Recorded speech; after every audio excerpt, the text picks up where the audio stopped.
Tingkatkan pelayanan yang optimal kepada masyarakat. Puskesmas Cibitung Kabupaten Sukabumi kini sukses menyelesaikan banyak capaian program di sepanjang tahun 2023. Hal ini tentunya tidak luput dari kerjasama para pegawai dan kepala Puskesmas Cibitung dalam memberikan pelayanan yang prima kepada masyarakat. Puskesmas Cibitung ini selalu berupaya memperhatikan masyarakatnya, apalagi Puskesmas ini memiliki satu kedusunan yang susah untuk terjangkau melalui jalan darat. Kedusunan tersebut merupakan kedusunan Ciloma yang memang hanya bisa dilalui melalui jalan air aliran Sungai Cikaso. Meskipun seperti itu, puskesmas ini sangat rajin dan rutin untuk melakukan pemeriksaan kesehatan ke lokasi tersebut. Dengan pelayanan yang prima ini tentunya bisa membantu Puskesmas Cibitung lolos dalam akreditasi 2023. Untuk capaian kinerja, alhamdulillah di Puskesmas Cibitung di tahun 2023 ini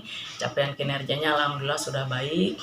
Walaupun ada sebagian yang capaian programnya masih belum maksimal, akan tapi kami berupaya untuk bisa mencapai semua target-target dari semua program, salah satunya dengan inovasi. Seperti untuk capaian inovasi yang ada di KIA itu cantik, cegah kematian ibu dan bayi dan anak secara komprehensif, sehingga mudah-mudahan nanti bisa meningkatkan capaian program KIA juga.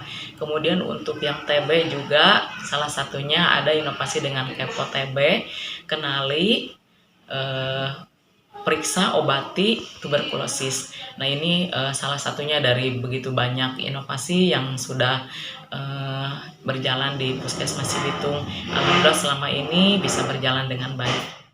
Dari Kecamatan Cibitung, Kabupaten Sukabumi, Indra Sofyan melaporkan.